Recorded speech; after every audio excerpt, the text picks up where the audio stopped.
زما عزتمندو عرض میں داو چې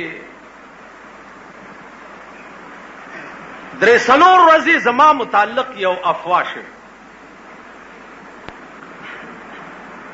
هغه افوا مختلف شکلونو کې چې د څومره علاقې خلق ما ته راغلي نو د هرې علاقې خبر به جدا جدا و. د هرې علاقې خبر جدا و. 6 بجې جنازه ده، 3 بجې جنازه ده. زه اوس جنازې نه رالم، ما یې جنازه وکړه، داسې خبرم پکې شوې. خیال م راغی زه اوس جنازې نه رالم، دا یې جنازه. عزیزان، زه یو غریب او ادنا غوندې ملا یم. زما مرګ د دنیا مرګ نه دی، زما مرګ د اسلام مرګ نه دی، زما مرګ د ملک مرګ نه دی. زه یو انسان یم، ژوندی یم، مرګ ما د پاره لازم دی، زه به مړ شم. که د دې خلقو دا خیالي چې دی مړ شي نو بیا به چې د چا دا ښځې او دا بورې بربنډې ګرځي دوی پسې به بد څوک وي.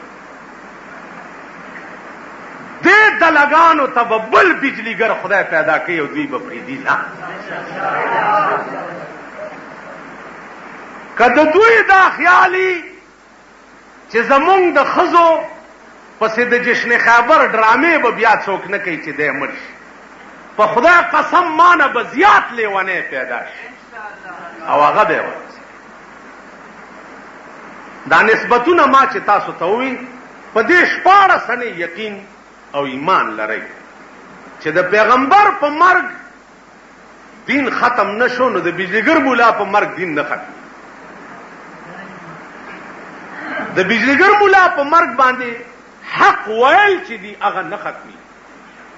هغه زمانہ کې به یو لیونی پیدا کیږي او دا خلق بتنه خوب په آرام نه کوي. زما عزیزانو، څه لکۍ ورپورې بیا مونږ هم تړي. هر سړي چې اورېدلې ده نو 15 بچي ورسره زیات کړي دي. په دې به تاسو پوهئ. هر سړي چې اورېدلې ده نو 15 بچي ورسره کړي. دغه سړی خو لږ راونیسئ چې دا زما جنازه کې شریک و، چې راځه که نه هغه جنازه تا څنګه چل کړې. هر سړي چې اورېدلې څه نه څه بچی ورسره لګولی. زما عزیزانو، ما ته اس تعجب نشته، اس فکر نشته.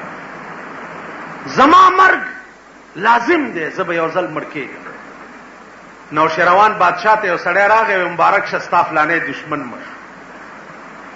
هغه ورته ویل مرا به مرګ عدو جای شادمانی نیست، مرا به مرگ عدو جای شادمانی نیست، که زندگانی مانی از جاودانی نیست. ما ته د دشمن په مرګ باندې زید خوشاله نه ده. زه به ولې د دشمن په مرګ خوشالېږم؟ ځکه چې زه به ټول عمر ژوندی یم. زه به ټول عمر ژوندی یم چې زه د دشمن په مرګ باندې خوشحال شم. زما په مرګ دې څوک خوشحال ولی شي؟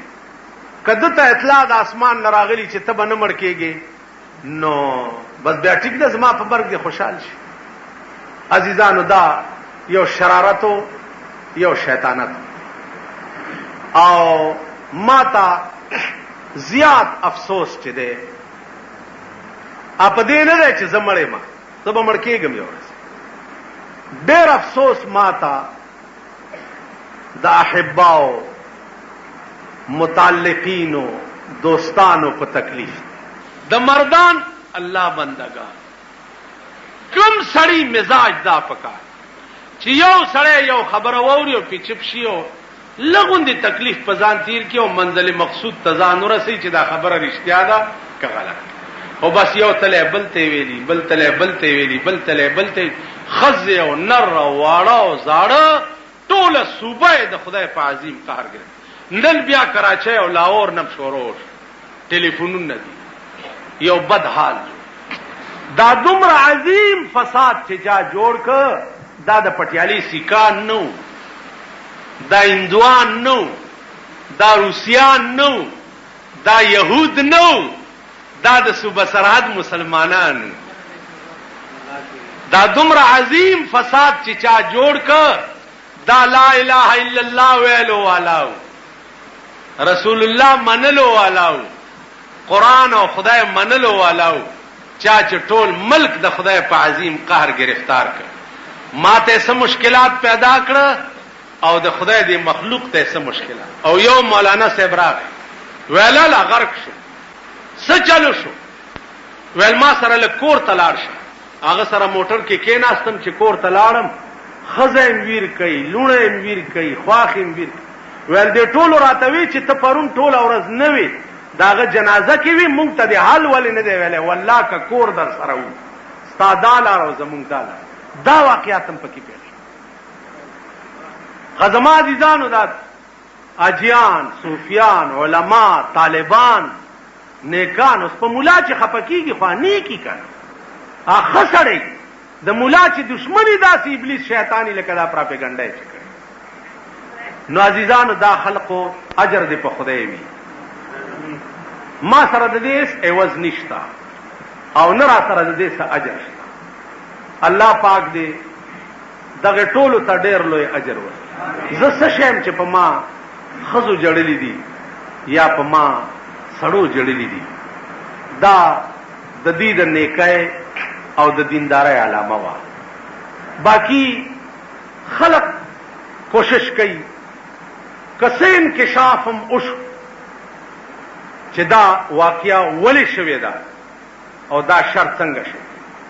یو نری غوندې انکشاف شوی دی چې هغه تصدیق ته ورسي، نو بیا به په دې منبر درته وایم تصدیق ته ورسي.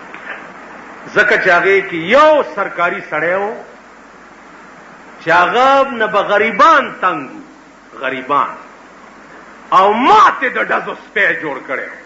ما ورته مې وویل چې پرتوک دنه وباسم او په دې سړک دې راکاږه. چېرته چې غریبي تېره نیسي، چېرته چې غریبي تېره نیسي، چېرته چې سپېرۍ تېره نیسي، پرېږدم دې نه، په دې علاقه مې بند کړی. زما نوم به چې واورې د سوړې به پناه کړو. لږ نری انکشاف شوی دی چې څه حصه پکې دا غم وه. ځکه چې 13 ورځو کې یو جلسه کې ما ووی چې وګورئ د خدای وهل چې د پلاني لای د پشکال چینډخ جوړ کړ. نو چینډخ ټکی خو هغه ته رسېدله، بل دا بلاګانې ور رسوي، دا کیپونه چې دا خو پوره بلګه ده که نه زما باندې. نو د پشکال د چینډخ ټکی ور رسېدلی و، نو هغه له به بل څه په لاس نه ورته څه نری غوندې لاس پکې ده. خو هسې یو خبره درته کوم، اړه کې خوشحال یم پې، خوشحال پې. په دې منبر مې ویلي چې دلته زمانه بوټان چا پټ کړ، نو په دې منبر مې ویلي مال خدای دې تبا کی مانه بوټان پټ کړ. دې لوډ سپیکر باندې دلته یو بیبي وه، هغې مانځه نه پس هغه وخت کې بوټان په 10-12 روپۍ کېدل. هغې 10 روپۍ راولېږلې چې مولانا صاحب ته ووایه چې دا 10 روپۍ والا 2 جوړې ځان له واله، خو هغه له خیرې مه کوه، غریب به و یاره، غریبۍ د وجې به. نو زه وایم چې دغه خنزیرانو ته مې خیرې د خولې نه نه وځي، ځکه چې ما 2 اربه روپۍ خرچ کړې وې، نو داسې د اخلاص دعا به مې په بیه نه وې اغوستې لکه چې د دې د برکته راته د خلکو. تو وایه چې ځان ته څه وایي، خدای راستي که په ټول ملک کې ورته په جوماتونو کې دوا کېږي چاته چې ځان ته څه وایي.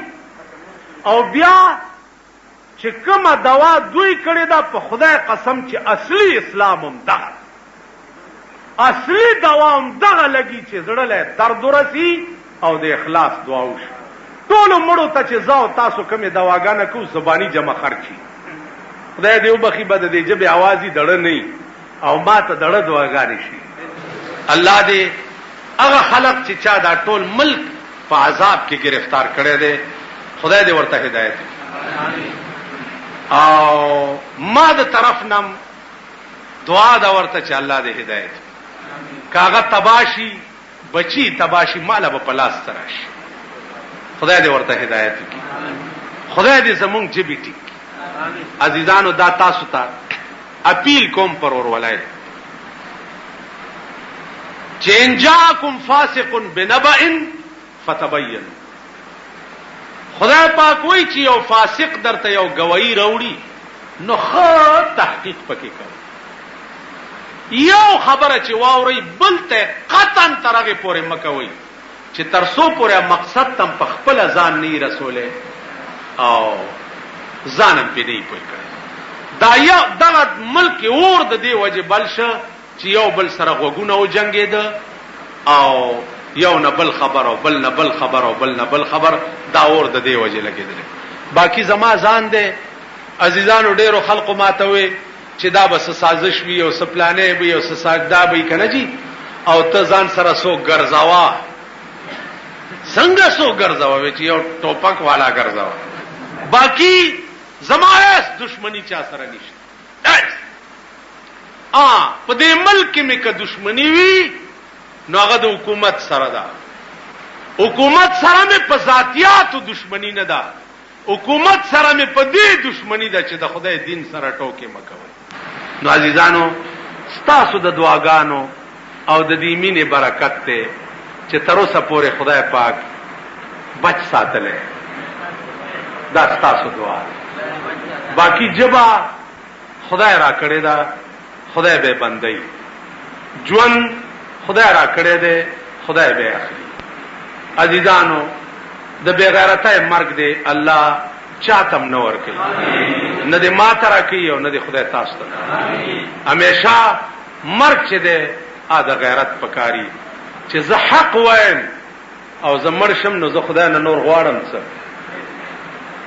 په حق چې زه مرشم زما یعنی دا پروپاګاندا زما خلاف خو زما د وینا متعلق بچا کړي کنه نور خو ما د چا خرد لارې نه دی اړولي نه مې د چا چرګي تک کشي ویلي دي خو زما د یو حق وینا یا به لونه بار ګرځي هغه به ویلي یا به خزه چې دا بورا بورا کیږي هغه به ویلي یا به درې دلای په ډګډګي به خزه ځان سره ګرځي هغه د بړوا بچي به ویلي ما خو دوی پس دې ز پرېدم چرتا پرېدم نه نو زما عزیزانو خدای دې تاسو ټول خوشاله زبا قسم په خدای که ما ته دا پته وا چې ما سره د دومره خلکو مینا والله که زه خبر مال خو ملایم او تقریر دی وایوري او لاړ شو ده لیکن چې دا وړو زړو په ویلو جړلې دي نو عزیزانو اجرم په خدای دی او هغه خدای دې در سره خو کی چې کم خدای دې ټول کائنات مالک دی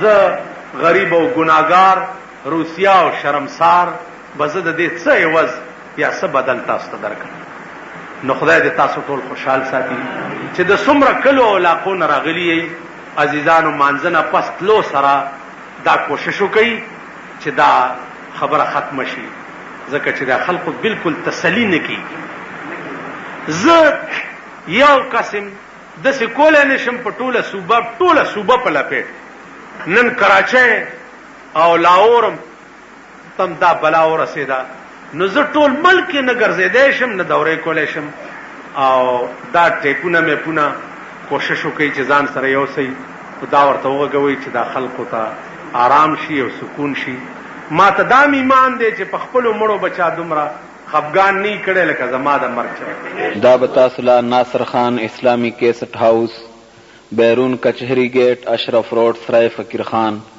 پیښور ښار کې د ناصر خان سرار سات ملاویږي احد مدینه منوره نه لږه غوندې فاصله باندې یو غر دی داغه غر نامه د احد او دغه جنگ داغه غر په خوا کې شوه دی د دې وجنه دغه جنگ ته جنگ احد وایي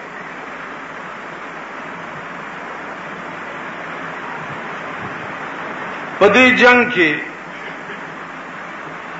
رسول الله صلی الله علیه وسلم په خپل هم شریک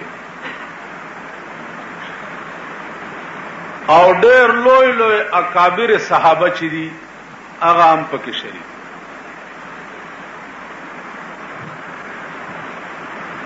عزیزانو یو صحابیو داغه نوم حضرت حنظله رضی الله تعالی عنه. په دغه شپه داغه واده شوه. د واده ډومبۍ شپه ده او حضرت حنظله رضی الله تعالی عنه خوب ګوري. په خوب کې څه ګوري چې جناب رسول الله صلی الله علیه وسلم باندې وینې روانې دي او زخمی دي.